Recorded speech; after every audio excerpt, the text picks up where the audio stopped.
Начинать, наверное, нужно с очередных мирных переговоров в Абу-Даби. Проходят они сразу в двух форматах – новом и привычном. Новый заключается в том, что 3 делегации – Россия, Украина и США – собрались как бы вместе. МИД Арабских Эмиратов даже заявляет, что российская и украинская делегации контактировали напрямую. Привычный же формат в том, что вновь огромный оптимизм исходит только от американской стороны. Президент Зеленский назвал переговоры конструктивными, что на русский язык переводится как «отказался отвечать на вопрос». Американцы же опять пытаются убедить мир, что все уже вот-вот и готово. Мы, как всегда, надеемся, но в этот раз еще меньше понимаем, чего можно ожидать от переговоров на фоне, когда Путин пытается убить украинцев холодом с новой силой, а Песков снова вылез и сказал, что никто войну останавливать не намерен. Наличие каких-то разговоров, конечно, лучше отсутствия каких-то разговоров. Но наш оптимизм тут иссяк примерно в августе и примерно на Аляске. Если что-то во всем этом есть интересное, так это явное изменение в поведении Европы. Европейские лидеры наговорили много воинственных штук в Давосе. Президент Макрон в образе Арнольда Шварценеггера вообще сказал, что мы тут сами с усами должны суверенной Европой нести ответственность за свою безопасность и экономику. А чтобы никто не сомневался в его словах, тут же отобрал у Путина танкер. Не похоже, что в этот раз Европа снова готова играть с Трампом в его бесконечный пиздил, где мир с Путиным идет в комплекте с недрами Украины и захватом Гренландии. Где вопросы европейской безопасности превращаются в какое-то телешоу с участием отставных риэлторов и действующих зятьев. Никакого интереса к переговорам в Абу-Даби у европейских лидеров не наблюдается. Совсем наоборот. Похоже, идея отобрать у Путина деньги на войну им кажется более эффективной, чем подолгу смотреть ему в глаза, обещать золотые горы и часами говорить по телефону. Есть ощущение, которое, кажется, после Давоса стало общим местом. Европа ощутила себя субъектной. Не продолжением американской внешней политики, не ее инструментом, а источником собственной политики. Вот эта тема действительно кажется интересной. В какой степени Европа была зависима от США и как быстро Дональду Трампу удалось превратить эту зависимость из блага в угрозу.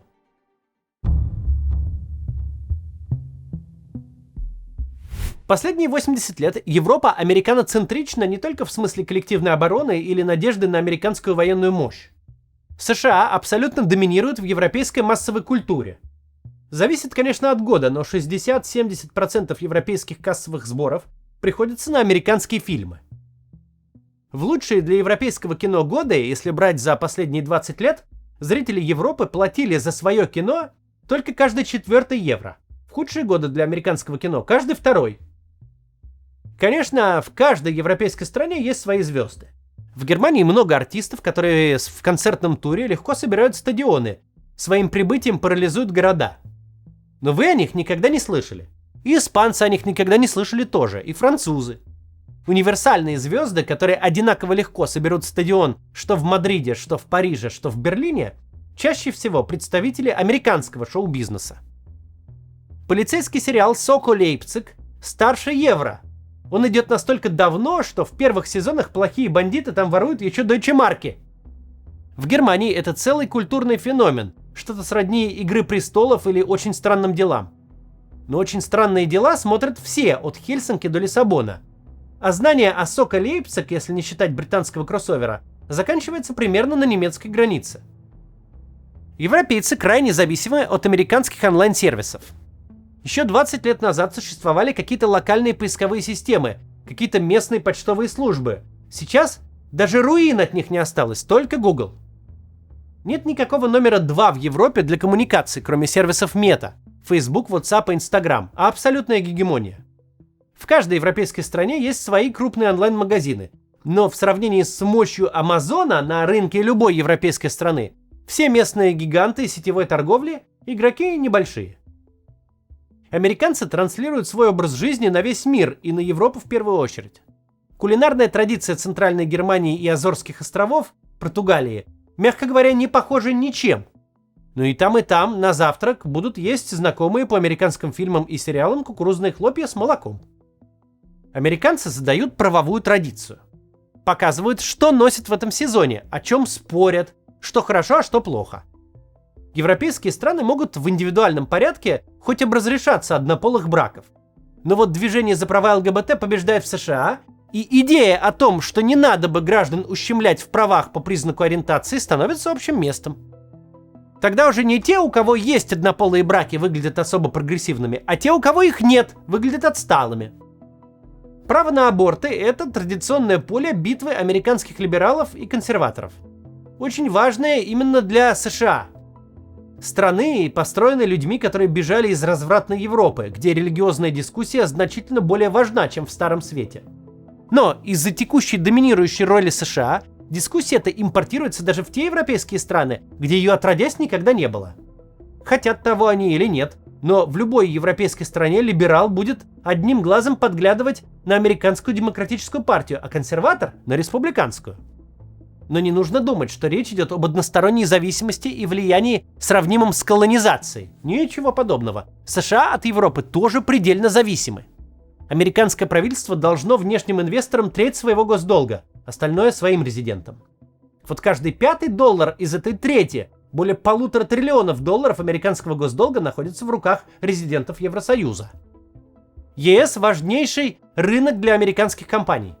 Только у ЕС есть власть сказать Apple: теперь к нам можно только с Type-C, и крупнейшая американская компания подчинится. Потому что ЕС – это 450 миллионов самых богатых людей на Земле. Да, Китай втрое больше по населению, но средний европеец в 3,5 раза богаче среднего китайца. Европейский потребитель для американских компаний незаменим. Нельзя потерять Европу и где-то в другом месте продать то же самое, столько же заработав. Есть масса системообразующих рынков, без которых мировая экономика невозможна. Тяжелое машиностроение, точное приборостроение, станкостроение, оптика. Рынков, где существует буквально 1-2 европейские компании. Siemens, Liebherr, Zeiss, Bosch, а все остальные нахрен идут и никому не нужны. Америка – это сердце западного мира. Европа в высшей степени от США зависима. Но без остального организма, коим Европа и является, сердце уже не функционально. Понимая эту роль США, Европа всю дорогу принимала их лидерство. Иногда себе в ущерб. Участие европейских армий в американских авантюрах в Ираке и Афганистане никогда не находило поддержки у европейского избирателя и никогда не помогало европейским политикам. Одно дело сочувствовать американцам по поводу 11 сентября, совсем другое – под сомнительным предлогом отправить своих людей на чужую войну. В американском вторжении в Афганистан погибли 86 французских солдат. По меркам войн потери совсем небольшие, но это 86 французов, которые безо всякой пользы для Франции погибли на чужой войне, в чужой стране, в отместку за чужое горе. Согласие Тони Блэра ввязаться вслед за Штатами в Ирак стоило тому репутации и политической карьеры. Иначе как ручным пуделем Джорджа Буша его с тех пор и не называли. Но пудель ты или волкодав, а куда деваться? Старший партнер и главный союзник пошел на войну. Придется явиться конно, людно и оружно. Ориентироваться на американцев, брать пример с американцев, потакать американцам даже во вред себе – это, за исключением единичных исторических эксцессов, вроде громкого выхода Франции из НАТО с выселением штаб-квартиры из Парижа, модус операнди европейских политиков, впитанный ими через поколения. Тут прервемся быстро на небольшую рекламу. Посмотрите, пожалуйста, и сейчас продолжим. ЦБ обсуждает с банками отключение в России Visa и MasterCard. Раньше их карты продлевали, а теперь срок действия собираются ограничить и останется разве что перейти на МИР. Впрочем, российские Visa и MasterCard вне России уже давно не работают. Карты, которые за рубежом выполняют свою функцию, сейчас получить не так сложно. Процесс их оформления налажен, и вы можете оформить себе такую карту в пару кликов и тратить деньги за границей, как раньше. ВНЖ другой страны для этого получать не надо. Просто можно обратиться в SkyZet. Их специалисты постоянно анализируют рынок и ищут выгодные предложения. Сейчас, например, снова можно получить карты проверенных банков Казахстана с приложением и поддержкой на русском языке. Еще можно в Грузии и других ближних странах. Причем совершенно легально и с доставкой пластиковой карты до вашей двери в срок от 1 дня. Вы такую карту запросто подключите к Google или Apple Pay и сможете платить телефоном, как прежде. А пополнять можно прямо с российских банков.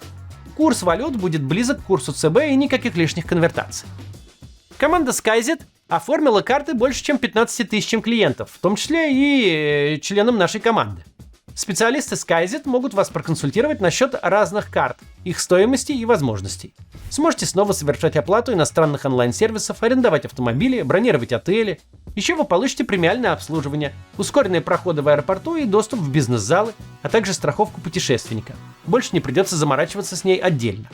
А в некоторых банках и вовсе бесплатное обслуживание, поэтому можно оформить карту просто на всякий случай. Переходите по ссылке в описании и оформляйте карту через Telegram-бот или с помощью менеджера. Понадобится только загранпаспорт любой страны или внутренний российский. Цены лояльные, есть рассрочка, а по промокоду КАЦ еще и скидка будет от 5 до 15 тысяч рублей. Спасибо, что смотрите рекламу, продолжаем. Так вот, ориентироваться на американцев, брать с них пример, потакать им, даже себе во вред – это такой... стандартный образ мысли европейских политиков в последние 80 лет. Поэтому, когда Дональд Трамп отправился в пляс стилем пьяного медоеда, когда вице-президент Джей Ди Венс приехал отчитывать союзников как нашкодивших школяров, классическим европейским политикам инстинкт подсказал срочно бежать на курсы гольфа. Дарить подарки, рассыпаться в комплиментах, стоически терпеть любое хамство, любые оскорбления, которые из Трампа и его приснах льются рекой. Трамп учит Европу миграционной политике. Маск открыто лезет в британские и немецкие выборы. Трамп обрушивает тарифы на взаимную торговлю, а Европе ничего не остается, кроме как опускать глаза в пол. Европейские же праворадикалы, все эти АФД, Орбаны и прочие Фицо, резко оказались в фаворе. Главный паровоз западного мира въехал на их рельсы. Раньше они были изгоями и радикалами. Раньше за рассуждение об угрозе белой цивилизации со стороны всех, кто цветом не вышел, можно было вообще из политики вылететь. А теперь они мейнстрим. Но, судя по всему, и по опросам, и по внезапно изменившейся риторике европейских лидеров на саммите в Давосе, все не учли один важный нюанс. Да, европейцев устраивает лидирующая роль США, но никого не устраивает, когда лидер начинает вести себя как хозяин.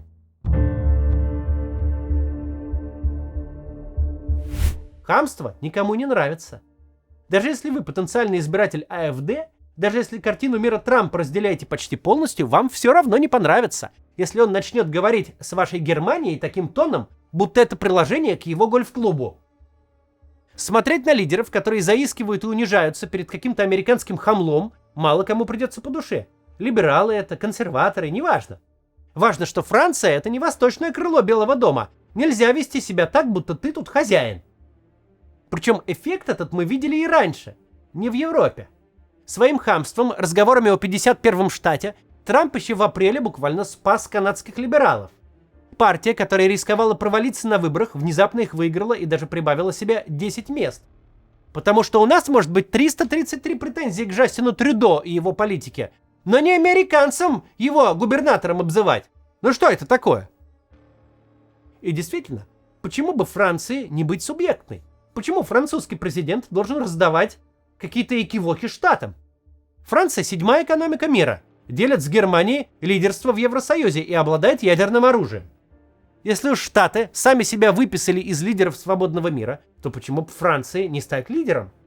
Раз уж мир, как говорит президент Макрон, сдвинулся от коллективного управления и четких правил, если международное право растоптано и имеет значение лишь право сильного, то с какой стати мы в этой системе слабые-то? И действительно, с какой стати? Вот взяла Франция и, судя по всему, никого не спросив, просто забрала российский танкер из теневого флота. Если уж все играют в игру под названием «А что вы нам сделаете?», то почему бы Франции не сыграть? Так а кто и что может сделать 66-миллионной ядерной державе? Какая у нее есть причина заискивать? Какая у нее есть причина улавливать сигналы из Вашингтона и находиться в фарватере американской внешней политики? Отбирать у Путина деньги на войну в Европе – дело хорошее, морально обоснованное. Избирателям такое понравится. Ведь говоря о мире безжалостной конкуренции в Давосе и тут же отбирая у Путина танкер, Макрон дает понять, что Франция готова в этом мире конкурировать. Ну хорошо, у Трампа свое представление о том, как завершить войну в Европе. Отобрать у Украины военную помощь и отправить к Путину зятя на посиделки. Но война идет не в Америке, война идет в Европе. Америка, если что, не будет иметь дело с последствиями. Завтра у Трампа в очередной раз изменится настроение, и он пообещает Путину всю Европу до Мадрида, в обмен на редкоземельные металлы в Марианской впадине. Но это же не ему решать, чей Киев, Таллин, Варшава, Гренландия. Тут вообще-то есть Европа, ей тут решать. Америка решила поиграть в экономический суверенитет, но в эту игру можно играть вместе. Европу нельзя уволить, она сама кого хочешь уволит. Президент Макрон говорил довольно агрессивно, а после стал агрессивно действовать, и оказалось, что нет никаких причин не заискивать перед Трампом, не ограничивать себя в действиях против Путина. И, судя по всему, такая риторика европейских лидеров отклик у избирателей находит. Им это нравится. Премьер-министр Дании Метте Фредриксен вообще-то готовилась на выход. У коалиции во главе с датскими социал-демократами все было очень плохо. Но оказалось, что если не упасть под давлением Трампа, если в жесткой форме отчитывать его за хамство в отношении союзников по НАТО, то общественное мнение внезапно переворачивается, а правящая коалиция получает шанс не просто сохранить власть на следующих выборах, но и нарастить места в парламенте, как это и было в Канаде. Это невыносимо, когда американский президент ставит под сомнение усилия солдат стран-союзников в Афганистане. Так написала Фредриксон в ответ на заявление Трампа о том, что, дескать, неамериканские силы вообще-то не помогали штатам в Афганистане. Еще недавно европейские лидеры предпочли бы как-нибудь отмолчаться, в лучшем случае мягко поправить американского президента. Но сейчас оказалось, что давать адекватный отпор огульному хамству, защищать национальные интересы и достоинства модно и получает поддержку общества. Европа почти навек отказалась от своей субъектности, но это не было вынуждено. Да, удобно. Оборона и внешняя политика – самое дорогое и муторное удовольствие в любом государстве. Было удобно скинуть это дело американцам, тем более, что они вели себя ответственно в большинстве случаев. Но в момент, когда президент США стал всем рассказывать, как ему все должны, как много Америка тратит и ничего не получает взамен, когда роль лидера сменилась ролью хозяина, а Трамп стал вести себя с европейскими лидерами, как с рабочими на своей стройке, внезапно оказалось, что Европе прежнее положение вещей не настолько-то уж и нужно. Европа богатая, в ней живет много людей, она один из главных рынков планеты. Ну да, она подзабила на свою военную мощь, толком не вкладывала в оборону, рассчитывая на Штаты. Но это дело наживное. Когда деньги есть, остальное вопрос времени. То, что мы сегодня слышим в заявлениях европейских лидеров, то, что мы видим в их действиях, вроде того же захвата танкера, и то, как на это реагируют избиратели, это все манифестация нового мира. Мира, где Европа уже не чувствует себя брошенной и напуганной, а потихоньку осознает свою силу. Силу, о которой на время всеобщей расслабленности просто забыли, но которая была всегда. Путину, решившему, что Европа без США – это его чулан под лестницей, откуда он что захочет, то и возьмет, что там умеют только сопли на кулак наматывать, вообще стоит задуматься о масштабе. Европа со Штатами – грозный противник, но без Штатов она огромная и богатая. У нее есть ресурсы сделать Путину больно. Просто будучи заключенной в старый миропорядок, Европа не могла разговаривать с Путиным его языком и действовать его методами. Когда же Франция начала это делать, выяснилось, что никакого приема против этого лома тоже нет. Что, когда речь идет о контрабандных танкерах, Макрон от Трампа ничем не отличается. У него тоже есть боевые корабли и ядерное оружие. Его тоже нельзя напугать, если он сам только превентивно не испугается. Получать по щам от тех, кого считал сопляжуями, определенно более унизительно. Но ничто не заставляло делать Европу своим врагом и без конца ей угрожать. Враги так себя иногда ведут, просто забирают твои деньги. И в данном случае явно нет никаких идей, что с этим делать. До завтра.